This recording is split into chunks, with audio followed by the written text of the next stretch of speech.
할렐루야. 제가 예수님의 제자가 되고 예수님의 제자를 삼길 원하고 가족 같은 공동체를 지향하는 작은 예수교회 이영종 목사입니다. 이제 한 해가 또 한 주가 지났는데 지난 한 주간 성도 여러분 잘들 지내셨습니까? 제가 기도함으로 또 이 예배를 시작하도록 하겠습니다. 고마우신 아버지 하나님, 저희들 이제 새해를 맞이하여 주님 앞에 두 번째 예배를 드립니다. 주님, 지난 주간에 저희들 하나님 앞에 또 새해를 바라보며 소망하며 또 결심을 하였던 시간들이 있었는 줄 압니다. 주님, 이 시간에 하나님께서 저희들 마음 가운데 운행하여 주셔서 이 예배 가운데 듣는 우리 성도님들에게 큰 은혜가 있게 도와주시옵소서. 예수님의 이름으로 기도하였습니다. 아멘. 이제 지난주 누가복음 말씀은 이제 정말로 중요한 그런 말씀이라고 생각합니다. 우리가 인생에 있어서 여러 살아가는 방향들이 있지만 크게 예수님께서는 나사로와 같은 삶, 그 다음에 부자와 같은 삶, 사탄이 사람들에게 심어주는 것은 나사로처럼 살면, 믿음으로 살면, 또 하나님만 따라 살면 그렇게 비참한 삶을 살 것 같은 그런 생각을 사탄은 끊임없이 우리들에게 부어주고 있습니다. 그러면서 부자와 같은 삶이 정말로 지혜롭고 좋은 삶이라는 생각을 끊임없이 부어주고 있습니다. 그러나 예수님께서는 그 역설적으로 그래, 이 땅에서는 그럴지 몰라도 영원한 반전이 있다는 것을 누가복음 말씀을 통해서 우리들에게 강하게 말씀하고 있습니다. 성도 여러분, 우리가 이러한 그 영원한 반전이 있다는 것을 믿지 못한다면, 또 그것을 현실적으로 받아들이지 못한다면 우리들의 매일매일 삶은 온통 어떻게 하면 부자와 같은 삶을 살 수 있을까? 그것에 매여서 우리의 일생을 살다가 후회하는 인생을 맞이하며 또 특별히 하나님 앞에 갔을 때에 상을 받지 못하고 가슴을 치며 후회하는 일들이 있을 수 있기 때문에 제가 정말 가장 귀하게 여기는 그 말씀을 새해 첫날 말씀으로 소개를 했습니다.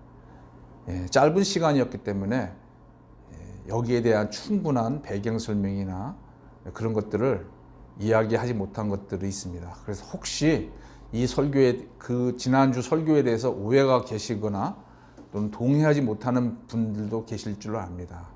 그래서 개인적으로 묻고 싶은 거 계시면 제 이메일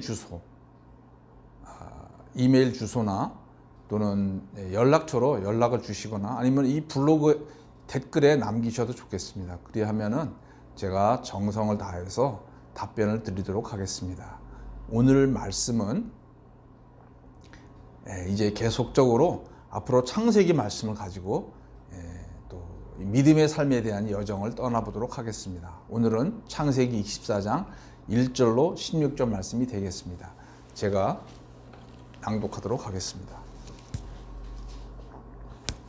창세기 24장 1절. 아브라함이 나이가 많아 늙었고 여호와께서 그에게 범사에 복을 주셨더라. 아브라함이 자기 집 모든 소유를 맡은 늙은 조형에게 이르되 청하건대 내 허벅지 밑에 내 손을 넣어라. 내가 너에게 하늘의 하나님 땅의 하나님이신 여호와를 가리켜 맹세하게 하노니 너는 내가 거주하는 이 지방 가나안 족속의 딸 중에서 내 아들을 위하여 아내를 택하지 말고 내 고향 내 족속에게로 가서 내 아들 이삭을 위하여 아내를 택하라. 종이 이르되 여자가 나를 따라 이 땅으로 오려고 하지 아니하거든 내가 주인의 아들을 주인이 나오신 땅으로 인도하여 돌아가리이까. 아브라함이 그에게 이르되 내 아들을 그리로 데리고 돌아가지 아니하도록 하라. 하늘의 하나님 여호와께서 나를 내 아버지 집과 내 고향 땅에서 떠나게 하시고 내게 말씀하시며 내게 맹세하여 이르시기를 이 땅을 내 씨에게 주리라 하셨으니 그가 그 사자를 너보다 앞서 보내실지라. 내가 거기서 내 아들을 위하여 아내를 택할지니라. 만일 여자가 너를 따라오려고 하지 아니하면 나의 이 맹세가 너와 상관이 없나니 오직 내 아들을 데리고 그리로 가지 말지니라. 그 종이 이에 그의 주인 아브라함의 허벅지 아래에 손을 놓고 이 일에 대하여 그에게 맹세하였더라. 이에 종이 그 주인의 낙타 중 10匹를 끌고 떠났는데 곧 그의 주인의 모든 좋은 것을 가지고 떠나 메소포다미아로 가서 나홀의 성에 이르러 그 낙타를 성 밖 우물 곁에 꿀렸으니 저녁 때라. 여인들이 물을 기르러 나올 때였더라. 그가 이르되 우리 주인 아브라함의 하나님 여호와여, 원하건대 오늘 나에게 순조롭게 만나게 하사 내 주인 아브라함에게 은혜를 베푸시옵소서. 성중 사람의 딸들이 물 기르러 나오겠사오니 내가 우물 곁에 서 있다가 한 소녀에게 이르기를 청하건대 너는 물동이를 기울여 나로 마시게 하라 하리니 그의 대답이 마시라. 내가 당신의 낙타에게도 마시게 하리라 하면 그는 주께서 주의 종 이삭을 위하여 정하신 자라. 이로 말미암아 주께서 내 주인에게 은혜 베푸심을 내가 알겠나이다. 말을 마치기도 전에 리브가가 물동이를 어깨에 메고 나오니 그는 아브라함의 동생 나홀의 아내 밀가의 아들 부두엘의 소생이라. 아멘. 이제 아브라함이 나이가 많이 늙었다고 성경 24장 1절에서 말씀하고 있습니다. 아브라함의 나이가 많이 늙었고 이때의 나이는 대략 140세 정도, 140살 되었을 때라고 이제 추측을 하고 있습니다. 그가 이제 아브라함이 75세 때 본토 친척 아비지를 떠나 100세 때 이삭을 얻고 대략 한 16세 내지 17세 때 이삭이 그 나이를 얻었을 때 모리아 사건이 있었고 이제 그 이후에 이스마엘을 쫓아냈고요. 140살 정도 됐습니다. 그런데 이제 그의 나이가 되었을 때 140세 우리가 날 추측이 되겠습니까? 그런데 140세의 나이가 됐을 때 이제 그의 인생이 거의 끝날 때가 된 거죠. 그런데 이제 그가 한 가지 그의 마음 가운데는 걱정이 있었습니다. 그것은 무엇이냐면 이 믿음의 이 족보가 계속 이어져야만 했던 것인데 자신의 아들의 며느리를 이제 생각해 볼 때 그것이 어려움이 있었습니다. 사실 이 장면은 오늘날 우리 젊은이들이 볼 때에는 잘 이해할 수 없고 동의할 수 없는 그런 내용들입니다. 자기의 아내를 아버지가 정해주다니. 그게 이제 요새 시대에는 뭐 잘 이해할 수 없는 이제 그런 내용들이 되겠습니다. 그러나 이 아브라함 시대, 이 시대에는 그런 것들이 자연스러웠어요. 그리고 우리나라도 조선 시대까지만 해도 그런 일들은 이제 자연스럽게 모든 사람이 다 받아들였죠. 이제 그래서 이제 아브라함이 자신의 그 이삭의 아내를 결정하는 일을 고민하게 됩니다. 그런데 이제 여기서 우리가 잠깐 이제 묵상을 해보면 2절 말씀에 아브라함이 자기 집 모든 소유를 맡은 늙은 종에게 이르되 청하건대 내 허벅지 밑에 내 손을 넣어라. 저는 참 이 부분을 읽으면 아브라함이 부럽습니다. 오늘날 우리가 이제 고령화 시대에 되면서 저도 이제 나이가 들어갈 텐데 제가 나이가 점점 들어갈수록 저의 어떤 경제적인 것들, 사회적인 것들을 제가 다 감당할 수 없을 터인데 누군가 제 옆에서 아주 저의 모든 것들, 저의 모든 재산이나 저의 모든 행정적인 것들을 다 맡아서 해줄 수 있는 사람이 있으면 얼마나 좋을까. 물론 제 아내가 그런 역할을 하길 원하지만 제 아내와 저도 나이 차이가 뭐 그렇게 많지 않은지라 같이 늙어갈 텐데요. 저에게도 노년에 정말 옆에서 이렇게 도와줄 수 있는 사람을 보내달라고 기도를 하게 됩니다. 아브라함이 140세가 되었을 때에 그 혼자 자기의 젊었을 때야 자기가 다 관리하고 다 꾸려나갈 수 있겠지만 언제까지나 그럴 수가 없는 상태인데 하나님께서는 은혜를 주셔서 그 집에 아주 충성된 그런 늙은 종이 허락하신 것이 참 너무나 감사합니다. 그런데 이제 더 감사한 것은 그 자신의 그 아들의 혼사를 이 종에게 부탁하는 거예요. 그게 이제 쉬운 일이 아니죠. 그러나 아브라함은 이 종을 아주 믿었기에, 또 본인이 아들의 그 며느리를 이렇게 알아볼 수 있는 여러 가지 여건들이 안 돼 있기에 이 종에게 맡기는 걸 보게 됩니다. 예, 여기에 보면 이제 2절에 허벅지 밑에 내 손을 넣으라 한 말은, 오늘날 표현을 한다면 너는 나에게 맹세해라, 꼭 이 언약을 지켜라 하는 그 당시의 표현이 되겠습니다. 이 허벅지 밑이라고 하는 것은 이제 조금 더 사실적으로 얘기하면 그 엉덩이와 오른쪽 다리가 연결되는 부위.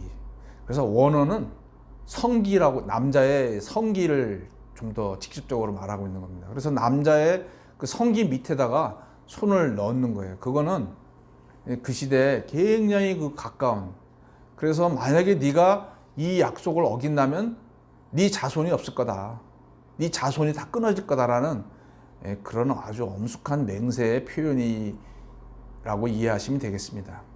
그런데 이제 그에게 그 맹세시킨 내용은 뭐냐면은, 아브라함이 이 땅, 그 자기가 있던 그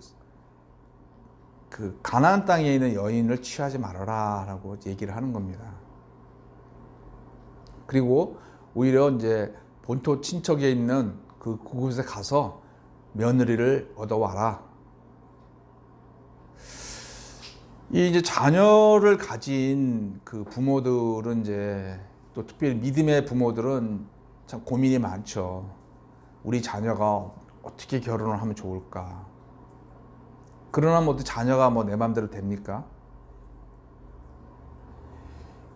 예, 그 참 어려운 문제예요. 그래서 저희가 또 특별히 이 믿음을 가진 부모들은 어떻게 하면 나의 자녀들이 믿음을 이어갈 수 있을까 고민을 하죠. 저 역시도 이런 면에 있어서는 부족하기 그지없습니다. 그리고 아직도 저도 기도하고 있습니다. 제 두 자녀가 있지만 그 두 자녀들이 정말 이런 저와 같은 믿음을 가지고 일생을 살아갈 수 있을까? 예, 그런 생각들을 할 때 저의 마음 가운데 어려움이 있고 근심이 있습니다. 아브라함도 이제 그가 자신은 믿음을 잘 살았지만, 이제 그 자기의 자녀 이삭이 자기와 같은 믿음을 가지고 이 험한 세상에서 하나님의 약속을 믿고 그 하나님의 약속을 전하는 자로서의 삶을 잘 살아갈 수 있을까 생각했을 때는 그도 참 어려움이 있지 않았을까 생각이 됩니다. 그래서 그 주위에 있는 여인이 아니라 이제 그래도 믿음이 있는 그 자기들의 친척에 가서 믿음의 여인과 만나도록 하는 게 좋겠다라고 결정을 한 것 같습니다.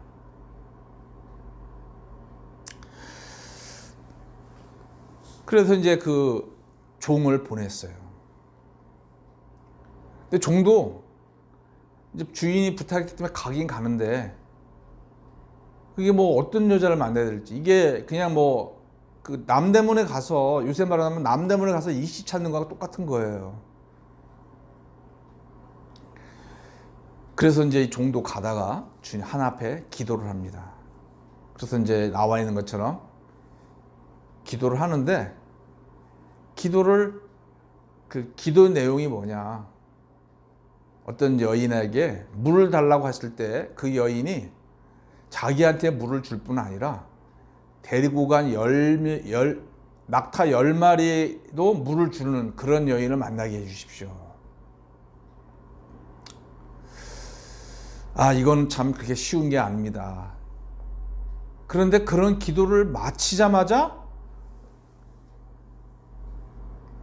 15절에 보면 그런 기도를 마치기도 전에 리브가가 나타납니다. 이 종의 기도를 하나님이 너무 기뻐하신 거예요. 그래서 이사야 65장 24절에 이런 말씀이 있습니다. 이사야 65장 24절. 그들이 부르기 전에 내가 응답하겠고 그들이 말을 마치기 전에 내가 들을 것이다. 하나님께서 자신의 백성, 기뻐하는 백성들이 그 기도 내용이 너무나 기뻐하시는 거예요. 그래서 그들이 기도하는 말을 마치기 전에도 하나님께서는 그 마음에 있는 소원을 아시기 때문에 바로 들어주시는 거예요.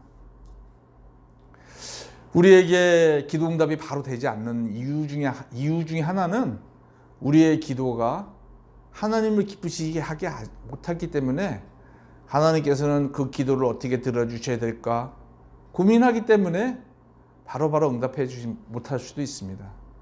물론 우리가 기도 응답이 되지 않는 것이 그게 전부는 아니겠습니다만은, 그래서 이 아브라함의 종의 기도를 하나님이 너무나 기쁘게 받으셔서 그의 말이 마치기 전에도 바로 리브가를 그에게 보내주시는 것을 볼 수가 있습니다. 아브라함의 믿음은 무엇입니까? 그냥 그 한 개인으로 끝난 것이 아니고 그와 함께했던 그 사람들, 특별히 그와 주위에 있었던 그 종이 아브라함의 하나님을 자기의 하나님으로 여기는 것을 봅니다. 그리고 그 하나님 앞에 기도하는 모습으로 나타나죠. 성도 여러분은 자신의 믿음을 어떻게 보여주고 계십니까? 만약에 기도하는 모습이 없다면 그것은 믿음이 온전한 모습이라고 볼 수가 없겠습니다. 여전히 내 생각대로, 내 지혜로, 내 경험에 의지하여서, 그리고 세상의 원칙에 의지하여서 살아간다면 아직 믿음의 반열에 이르지 못한 상태라고 볼 수 있겠습니다. 그러나 내가 행동하기 전에, 내가 말하기 전에, 내가 어떤 것을 결정하기 전에 하나님 앞에 기도하면서 삶을 살고 있다면 아무리 사소한 거라 할지라도 너희는 쉬지 말고 기도하라 하셨고 조그만 것이라도 기도하라고 하신 그 하나님의 말씀을 기억하면서 기도하는 생활을 하고 있는 사람인지 우리 자신을 돌아봐야겠습니다. 그리고 나만 기도하는 것이 아니라 내 가족들이 내가 기도하는 모습을 보면서 나의 가족들도 기도하는 가족인지, 그리고 나와 함께하는 사람들, 내가 직장에서 만나는 사람들, 또 내 주위에 있는 공동체, 그분들이 나로 말미암아 기도하는 사람들이 되고 있는지, 아니면 여전히 세상 방식으로 살아가는 사람들인지 한번 돌아볼 필요가 있겠습니다. 성도 여러분, 올해에는 우리가 다른 것은 못하더라도 내 자신이 아무리 사소한 거라 할지라도 하나님 앞에 기도하는 그런 한번 훈련을 해보시지 않겠습니까? 우리가 출근할 때부터, 지하철에서, 그리고 직장에서 일할 때, 또 가정주부는 요리를 만들 때, 그리고 아이들과 대화할 때, 직장에서 사람들과 대화할 때, 그리고 피곤한 몸을 이끌고 집에 돌아와서 자녀들을 만날 때나 또는 아내를 만날 때, 그때 그냥 내가 힘든 그대로 내 상태를 내뱉기보다는 그때에도 기도하면서 한번 하루를 마무리해 보지 않겠습니까? 성도 여러분, 저 이용종 목사도 그런 기도의 사람이 될 수 있도록 기도하여 주시기 바랍니다. 그래야 해서 점차 우리의 기도가 하나님을 해드리셔서 우리의 기도가 마치기 전에도 기도응답이 정말 되는 그런 기도응답들이 간증이 넘치는 그런 하나가 되기를 정말 기대해 봅니다. 기도하겠습니다. 고마우신 아버지 하나님, 아브라함의 삶의 마지막의 여정의 모습들을 보면서 이제 그가 그 하나만 자신만 믿음으로 사는 것이 아니라 그의 자녀와 또 그에 함께했던 사람들이 기도의 사람들이 되는 것을 보게 됩니다. 아버지 하나님, 저희들 사람들 앞에 보이지 않는다 할지라도, 올해에는 아무리 사소한 것이라 할지라도 저희들의 하루부터 시작부터 잠자리에 들기 전까지 정말 기도를 하는 그런 올해가 될 수 있도록 도와주시옵소서. 더 나아가 저희들의 기도가 하나님을 기쁘시게 하여서 기도가 마치기 전에도 응답을 받게 되는 그런 간증들이 넘치게 하여 주시옵소서. 주님께 모든 것을 맡기우며 예수님의 이름으로 기도하였습니다. 아멘.